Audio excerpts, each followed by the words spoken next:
बच्चों, मैं मीनाक्षी। मेरे साथ आज आप पढ़ रहे केमिस्ट्री लेसन नंबर 1 सोशियोमेट्री के लॉ कर रहे हैं हम। देखिए, हम फर्स्ट लॉ कर चुके हैं। सोशियोमेट्री का लॉ हमसे क्या कहता है? सोशियोमेट्री का लॉ हमसे कहता है कि अगर कोई सब्सटेंस, सपोज हमने एक H2 लिया, हमने एक O2 लिया और हमारा प्रोडक्ट था H2O, ठीक है। सपोज कोई सब्सटेंस एक केमिकल रिएक्शन के लिए पार्टिसिपेट कर रहा है या कंबाइन हो रहा है या केमिकल रिएक्शन बना रहा है, उस समय इनके बीच में क्वांटिटेटिव रिलेशनशिप फाइंड करने को हमने क्या कहा? सोशियोमेट्री के केमिकल कॉम्बिनेशन ऑफ लॉ। फिर से एक बार बोलिए, हमने क्या कहा? सोशियोमेट्री के, स्टोइक केमिस्ट्री के, दोनों भी नाम सही है, के केमिकल कॉम्बिनेशन ऑफ लॉ पढ़े। फर्स्ट हमने क्या पढ़ लिया बच्चों? फर्स्ट हमने पढ़ा मास ऑफ कंजर्वेशन, ठीक है, कंजर्वेशन। फर्स्ट लॉ क्लियर किया हमने। सेकंड हमने क्या पढ़ा? Definite proportion. जब हमने डेफिनेट प्रोपोर्शन किया ना बच्चों, तो हमने क्या फाइंड किया? रेशियो, ठीक है, हमने इसका रेशियो फाइंड किया। देन उसके बाद हमने पढ़ा बच्चों definite multiple proportion. Multiple proportion क्या हमने क्यों यूज किया बच्चों? देखिए, हम पढ़ते हैं टेबल्स। कैसे टेबल्स पढ़ते हैं? 3 1 जा 3, 3 2 जा 6, 3 3 जा 9, 3 4 जा 12। यानी कि हमको जब कोई ये सब्सटेंस के रिएक्शंस मिल रहे थे ना, इनके हम मॉलिक्यूल्स ले रहे हैं सपोज टू बी, या हम मास ले रहे हैं। जब हम मास ले रहे हैं तो उस ये जो मास थे ना, ये पर्टिकुलर मल्टीपल पोर्शन में, प्रपोर्शन में एक दूसरे के साथ में अटैच है और केमिकल रिएक्शन दिखा रहे हैं। हमने ये पढ़ लिया, ठीक। आइए आज हम इसी चीज को, यहाँ पर मास किया हमने, यहाँ पर डायरेक्ट रेशियो फाइंड किया हमने ऑब्जेक्ट्स का, सब्सटेंस का, और यहाँ पर हमने क्या किया बच्चों? मल्टीपल प्रोपोर्शन फाइंड किया। इसके बाद हमारा फोर्थ आ जाता है बच्चों वॉल्यूम। हम क्या पढ़ रहे हैं? हम पढ़ रहे हैं केमिकल कॉम्बिनेशन के लॉज पढ़ रहे हैं, है ना। वॉल्यूम के लिए जो लॉ दिया था वो गे लुसाक ने दिया था और 1808 में दिया था। कब दिया था बच्चों? ये 1808 में, ठीक। हम इस लॉ को आगे बढ़ाते हैं। Not only to this law को, आज का हमारा पोर्शन रहेगा बर्जेलियम का भी हाइपोथेसिस करेंगे। जस्ट इसी से कनेक्टेड है बच्चों, और इन दोनों से कनेक्टेड, इन दोनों में थोड़ा सा चेंजेस करके एवोगैड्रो ने अपना लॉ दिया, हम उसको पढ़ेंगे। हम क्या पढ़ रहे हैं? कॉन्सेप्ट क्लियर करिए। हम इसी चीज को, जो हमने मास के ऊपर पढ़ा, उसको हम वॉल्यूम के ऊपर अभी पढ़ने जा रहे हैं। जो हमने प्रोपोर्शन के ऊपर पढ़ा, वही प्रोपोर्शन हम वॉल्यूम प्रोपोर्शन में पढ़ने जा रहे हैं। मल्टीपल प्रोपोर्शन सपोज टू भी हम पढ़ रहे हैं, तो उसको भी हम वॉल्यूम में प्रोपोर्शन में पढ़ने जा रहे हैं, ठीक है। और इसके बाद एक बर्जेलियम ने अपनी एक हाइपोथेसिस दी, हम उसे पढ़ेंगे। और इन दोनों में थोड़ा सा, बहुत थोड़ा सा सुधार करके एवोगैड्रो ने फाइनल हाइपोथेसिस दिया, हम उसको पढ़ेंगे। इन्हीं दोनों के बीच में एक बार डाल्टन ने अपनी एटॉमिक थ्योरी दी, जिसके कारण बर्जियम का हाइपोथेसिस फेलियर हुआ। हम आज ये पढ़ेंगे। आज हम क्या करें? कॉन्सेप्ट क्लियर है? चलिए हम चालू करते हैं हमारा first law, law of gaseous volume.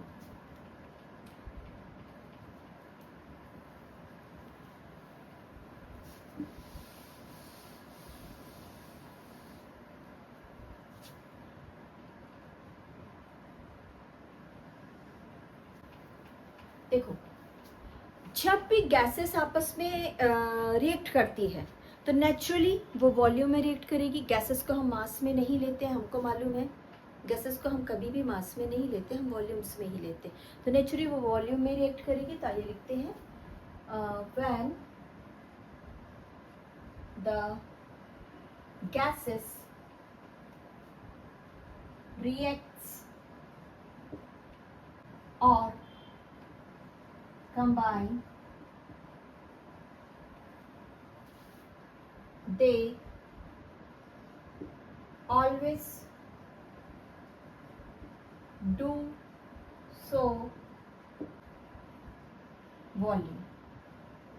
अब सीधी सी बात है, वॉल्यूम कैसे रहेंगे? एक सिमिलर रेशियो में रहेंगे। They bear a similar ratio with each other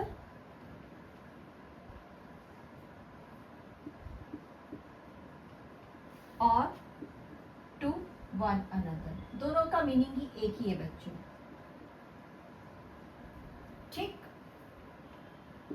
and to the volume of the product.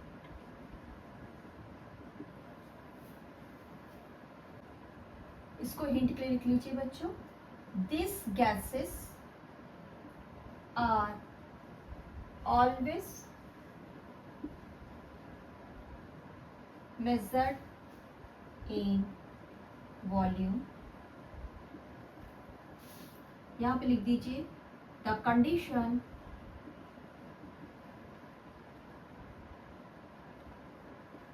at constant or similar temperature and pressure।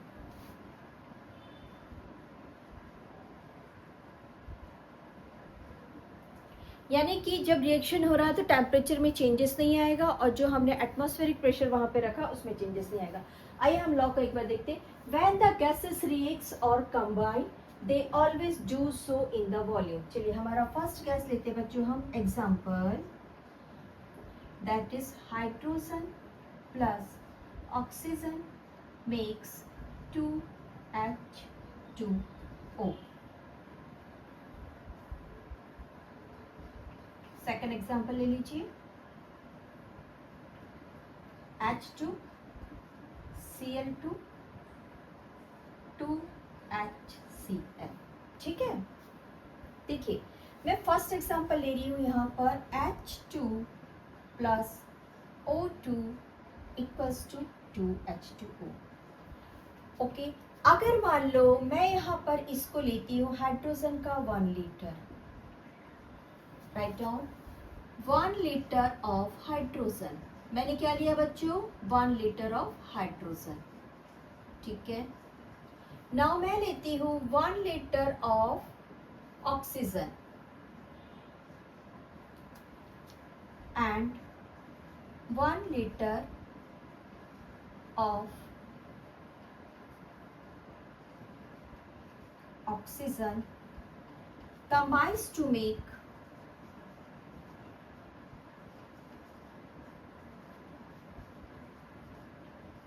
आप बताइए क्या बनाएगा। अगर मैं इसे बैलेंस नहीं कर रही हूं तो ये क्या बनाएगा बच्चों, ये भी 1 लीटर ही बना रहा है ना, लुक इट हियर, ये भी 1 लीटर बना रहा है, ठीक है। 1 लीटर ऑफ H2O और वाटर, ठीक। आइए मैं इसे बैलेंस कर रही हूं। जैसे मैंने इसे बैलेंस किया बच्चों, ये था 1 वॉल्यूम,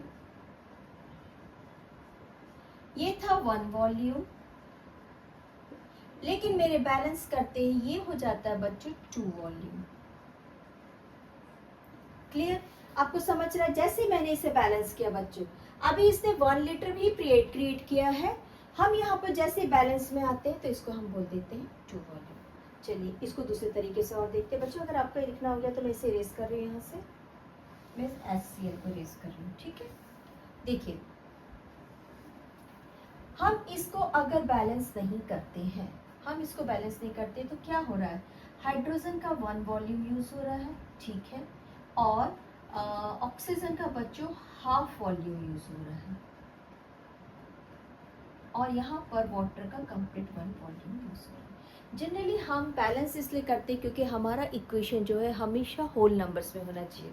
बैलेंस करने का रीज़न क्या है बच्चों, हाफ नहीं लेना है, ट्राई करना मैक्सिमम टाइम, जब तक इमरजेंसी या बहुत क्रिटिकल कंडीशन नहीं है तब तक के हाफ वॉल्यूम हमको लेना ही नहीं है, हमको डायरेक्ट ही होल नंबर्स में लेना। Half is a fraction not a whole number, it is a fraction बच्चों नॉट अ होल नंबर। तो हम क्या करते हैं ना, ये वाला जो है ये मैंने आपको सिर्फ एक्सप्लेनेशन के लिए बताया है कि अगर मैं यहाँ पर इसे बैलेंस नहीं करने जाती हूँ तो मेरा 1 वॉल्यूम हाइड्रोजन रहेगा, हाफ वॉल्यूम ऑक्सीजन रहेगा और 1 वॉल्यूम वाटर रहेगा। अब हमारा लॉ क्या कहता है कि एक सिमिलर कंडीशन है जिसको हमको चेंज नहीं करना है, that is pressure and temperature. चलिए ये वाला हमने लिख दिया कि हमने प्रेशर टेम्परेचर को चेंज नहीं किया। ओके अब ये कह रहा है similar ratio with each other और टू वन अनदर, एक दूसरे के साथ में एक सिमिलर रेशियो से कॉम्बिनेशन करेंगे। तो बताइए यहाँ पर हमने क्या कॉम्बिनेशन देखा, यहाँ पर हमने कॉम्बिनेशन देखा 1:1, देयरफॉर सेकंड क्या था मिला हमको 2 मिला, है ना। अभी हमको किसी चीज को बैलेंस करने की जरूरत है, हमको बैलेंस करना था एच को। तो यहाँ पर कितने वॉल्यूम आ गया बच्चों, लुक इट हियर, यहाँ पे आ गया हमारे पास में 2 वॉल्यूम आ गया। अब इसको लिखिए 1 litre hydrogen and 1 litre oxygen combines to make 1 litre H2O in the ratio of volume is 2:1:2। ये रहा हमारा लॉ का एक्सप्लेनेशन। फिर से एक बार देखिए हमारे लॉ में क्या कह रहा है कि कोई भी रिएक्शन में सब्सटेंस या गैसेस जब आपस में रिएक्शन कर रही है तो पर्टिकुलर वॉल्यूम में करेगी, और जब वॉल्यूम में करेगी बच्चों तो वो एक डेफिनेट रिएक्शन के साथ करेगी। तो अब इस लॉ को हम क्या बोल सकते हैं और बताइए, the law is also known as the law is also known as the law of definite volume। Clear, आपको लॉ समझ में आया। चलिए हम इसको हटा देते बच्चों, ये हमारे काम का नहीं था, ये मैंने आपको सिर्फ एक्सप्लेनेशन के लिए बताया था। ये यहाँ पर 2 हो गया, हम आप इसको लिखिए 2 volumes 1 volumes and this is 2 volumes। Example 1 volumes 2 volumes and 2 1 2 2 1 2 volume, this is the proportion। ये रहा हमारा प्रोपोर्शन। आई होप आप लोग को लॉ अच्छे से समझ में आया। इसके लिए एक ही चीज बोलना बच्चों कि प्रोडक्ट और सब्सटेंस एक ही रेशियो में, एक जैसे रेशियो में आपस में रिएक्ट करेंगे, ठीक है। ये रहा हमारा गैसियस लॉ। देखो आज हम कुछ न्यूमेरिकल प्रॉब्लम्स भी करेंगे, बट उसको करने से पहले एवोगाड्रो हाइपोथेसिस और बर्जेलियम हाइपोथेसिस देखते हैं। ये आपके कोर्स में नहीं है बच्चों, लेकिन इस वक्त जानना जरूरी है, ठीक है। चलिए आप लोगों ने इसे लिख लिया है, मैं इसे इरेज कर रही हूँ।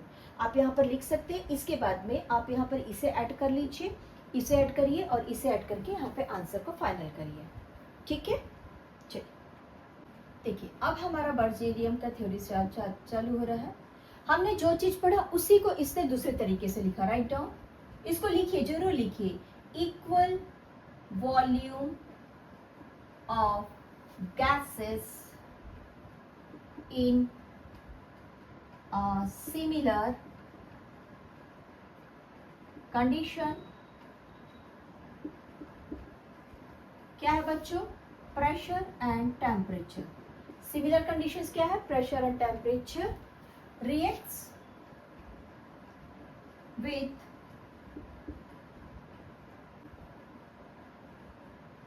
or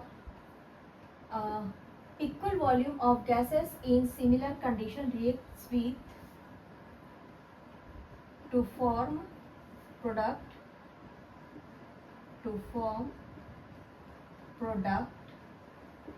that contain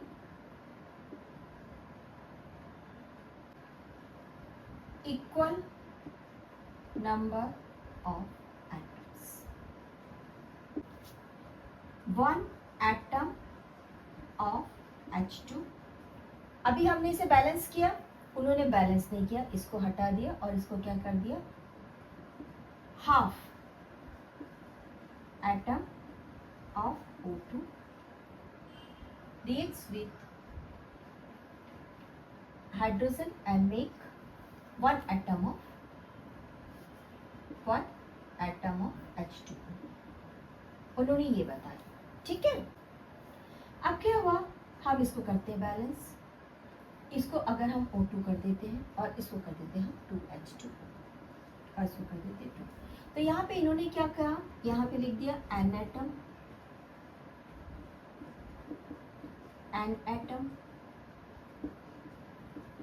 and this is known as an atom. अब जैसे ही बात आया एन एटम और यहाँ पे दो एलिमेंट्स है, ठीक है, यहाँ पर जैसे ही बात आया दो एलिमेंट्स का, तो जैसे दो एलिमेंट्स आए तो वो तो एटम रहे नहीं। बट ये तब तक सही था जब तक डाल्टन अपना थ्योरी दे रहे थे। डाल्टन की थ्योरी क्या थी बच्चों? डाल्टन थ्योरी दे रहे थे, डाल्टन थ्योरी था एटम्स आर इनडिविजिबल। एटम्स को आप डिवाइड नहीं कर सकते, एटम्स को आप तोड़ नहीं सकते, तब तक ये थ्योरी सही थी। ये थ्योरी चलती रही कुछ दिनों तक। उसके बाद आते हैं एवोगैड्रो अपनी हाइपोथेसिस लेके, और एवोगैड्रो क्या बोलते हैं कि ये सब सही है, ये सब सही है, बट एटम्स आर डिविजिबल। अब इन्होंने क्या कर दिया, एटम्स आर डिविजिबल की जगह पे रख दिया, इनडिविजिबल की जगह पे रख दिया मॉलिक्यूल्स। बस नया वर्ड यूज कर दिया उन्होंने। और यहाँ पर जहां पर दो एटम्स थे बच्चों, उसको उन्होंने नाम दे दिया डाई एटॉमिक। क्लियर? अब हम पढ़ रहे हैं बच्चों एवोगैड्रो हाइपोथेसिस क्या है।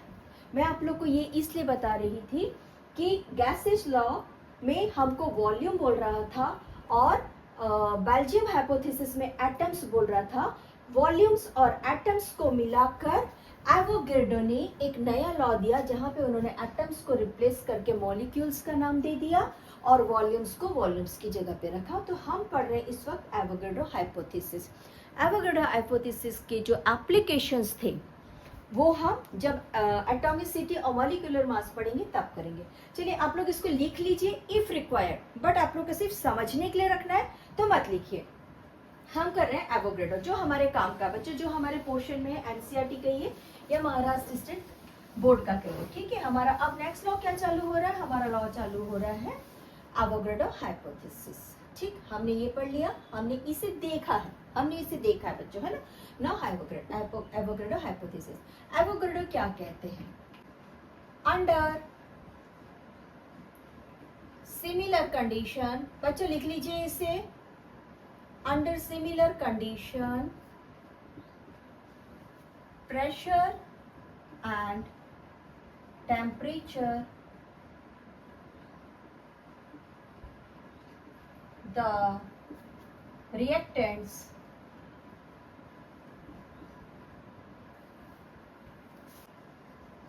that is if gases they contains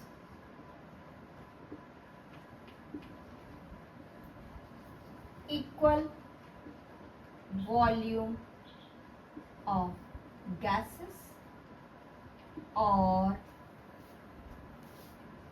बर्जेलियम को चेंज किया। देखो इसको क्या कर दिया इसने, गैसियस वॉल्यूम को क्या कर दिया, यहाँ पे उसने ऐड कर दिया बच्चों इक्वल, बस इतना ही ऐड किया। गैसियस वॉल्यूम में क्या चेंज किया उसने? इक्वल चेंज किया।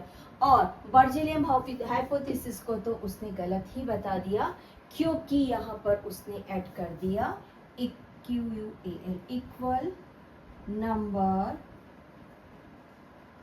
Of molecules. क्या हटा दिया? उसका बेसिक कॉन्सेप्ट एटम ही उड़ा दिया। ठीक है, तो बर्जेलियम को इसलिए हम नहीं पढ़ते मॉलिक्यूल्स। ये उसने फर्स्ट बताया। साथ में सेकंड क्या बोला उसने? he made distinguished, he distinguished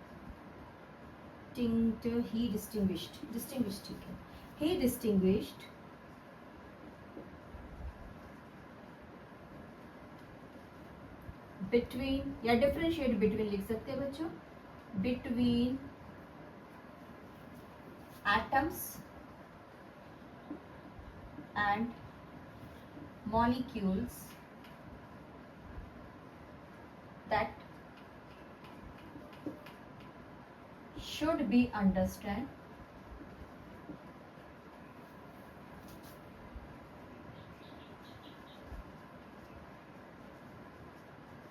as H2 is diatomic, O2 is diatomic, and so on. ठीक है, ये रहा हमारा एवोगाड्रो हाइपोथेसिस। एवोगाड्रो हाइपोथेसिस की कुछ एप्लीकेशंस है। मॉलिक्यूलर मास के समय हम उसे मैथ्स में बनाएंगे बच्चों और रीड करेंगे। हम एटॉमिसिटी के समय में यूज़ करेंगे। यहाँ पर इसके कुछ एप्लीकेशन है, मैं आप लोग को बता रही हूँ क्योंकि मैं इसे अधूरा नहीं छोड़ना चाहती हूँ।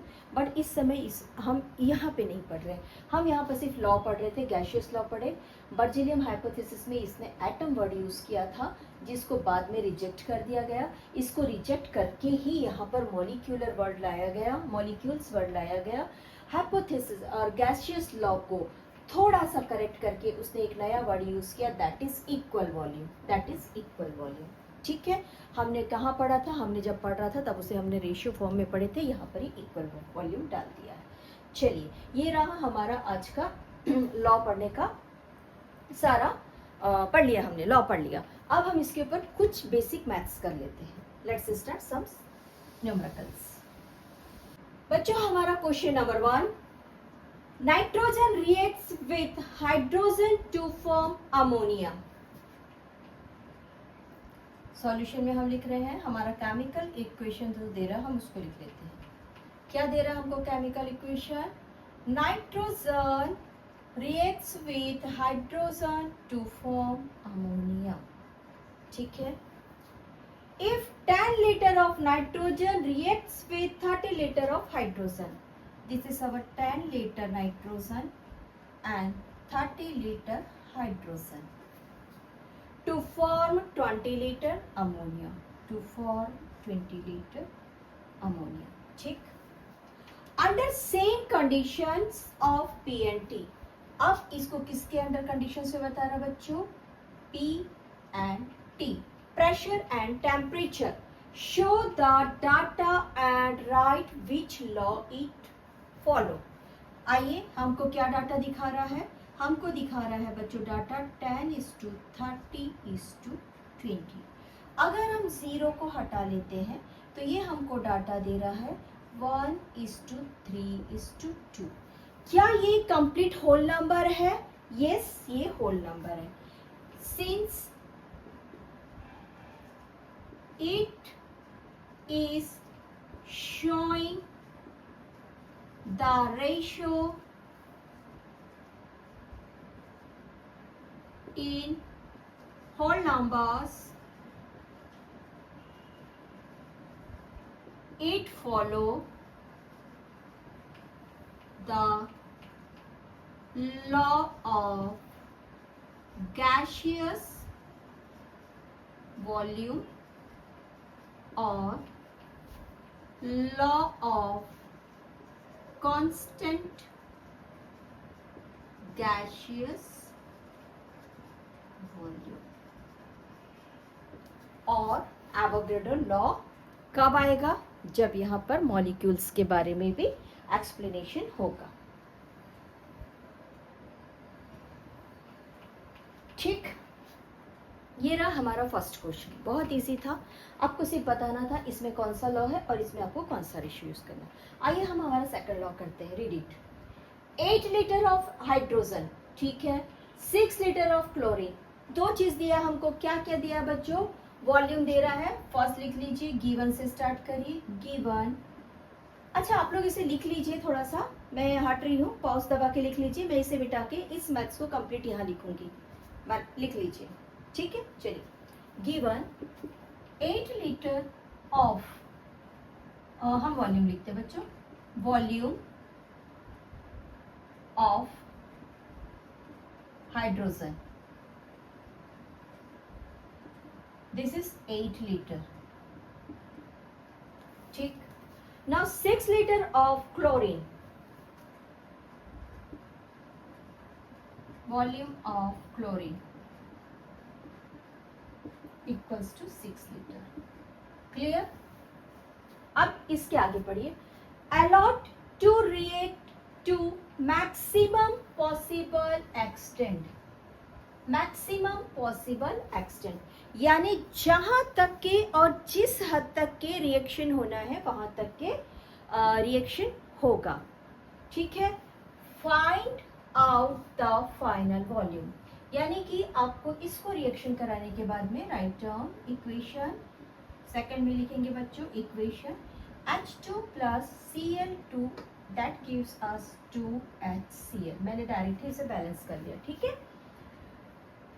Mixture out of final volume of reaction mixture, suppose P and T remains constant throughout the course of reaction। अब हमको ये पता करना है बच्चों कि मैक्सिमम रिएक्शन कहाँ तक के हो रहा है और हमारा प्रोडक्ट कितने वॉल्यूम का बन रहा है। हम एवोगैड्रो पढ़ के आ गए हैं, है ना। एवोगैड्रो में वॉल्यूम और मॉलिक्यूल्स दोनों इन्वॉल्व थे। ठीक, चलिए नेक्स्ट। यहाँ पे हमने वॉल्यूम ले लिया है, अब हम मॉलिक्यूल्स भी पढ़ेंगे यहाँ पे। Suppose 1 liter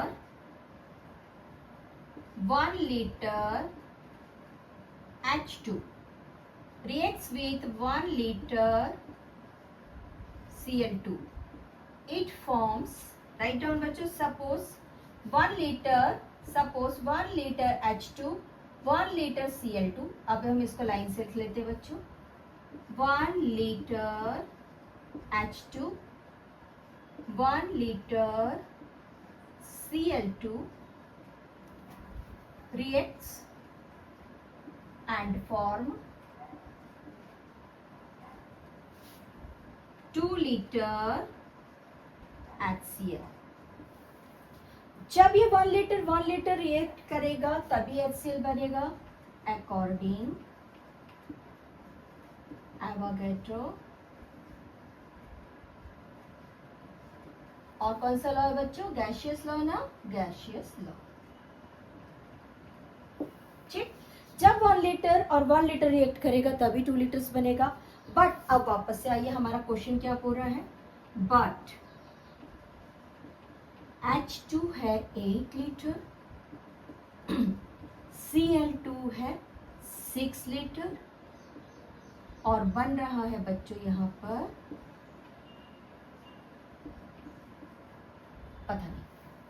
पता कर। देखिए हमारा पहला क्वेश्चन और पहला लॉ यही बोल रहा है, क्वेश्चन का पहला क्या बोलना चाहिए, कंटेंट यही बोल रहा है कि इक्वल वॉल्यूम रिएक्ट करेंगे। अगर इक्वल वॉल्यूम रिएक्ट करेंगे तो सबसे कम किसके पास है, 6 के पास है। यानी कि 6 वॉल्यूम, 6 मॉलिक्यूल्स जो रहेगा, 6 पार्ट जो रहेगा वो इसके 6 पार्ट से ही रिएक्शन करेगा, कंप्लीट 8 से नहीं करेगा। यानी हम लॉजिक लगा के बोल रहे हैं अभी इस वक्त कि इसके पास 2 पार्ट एक्स्ट्रा बच रहा है। क्या बच रहा है बच्चों, इसके पास 2 पार्ट एक्स्ट्रा बच रहा है। यानी कि ये वाला 6 लीटर जब इसके साथ 6 लीटर रिएक्ट करेगा तब यहाँ पर हमको पता चल जाएगा कि कितना HCl बना है। ठीक है, हम लोगों ने 6th और 7th में कुछ यूनिटरी मेथड्स पढ़े बच्चों। दिस इज माय डस्टर, है ना। तो आप लोग का बनाना हो गया, इसे मैं इरेज कर रही हूँ।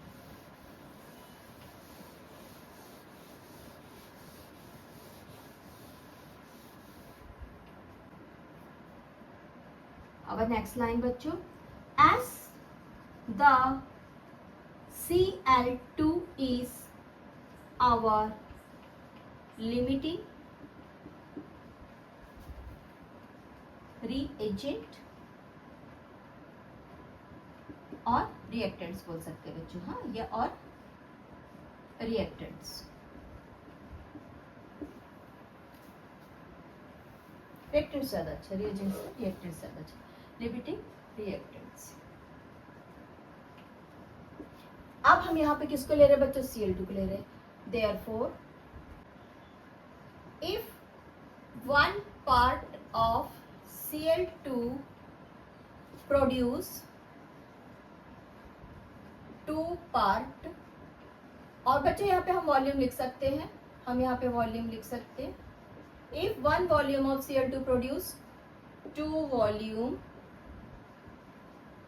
ऑफ HCl, देयरफॉर हमको कितने वॉल्यूम्स की चाहिए, हमको 6 की चाहिए। आइए 6 की फाइंड करते हैं।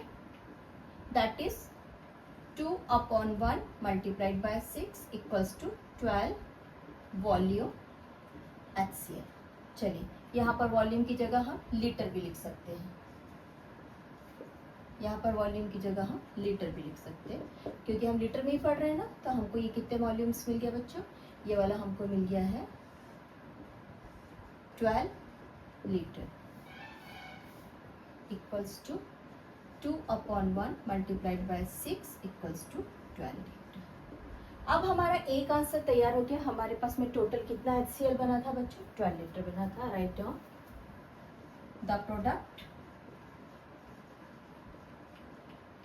the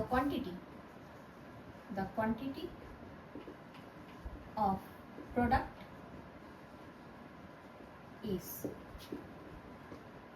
the quantity of product HCl is 12 litre. ठीक, देखो मैंने यहाँ पे सिर्फ प्रोडक्ट लिखा है, ठीक है।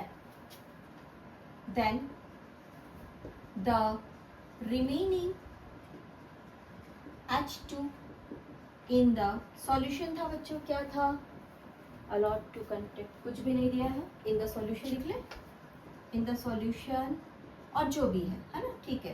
क्या बच जा रहा बच्चों, H2 सॉल्यूशन में कितना बच जा रहा है, total H2 minus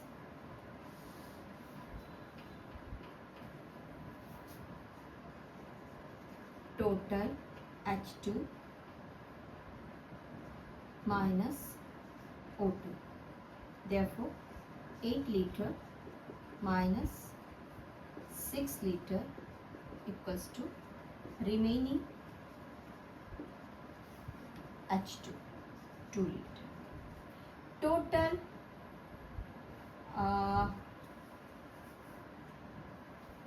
the remaining H2 in the solution, ठीक है, ये भी सही है।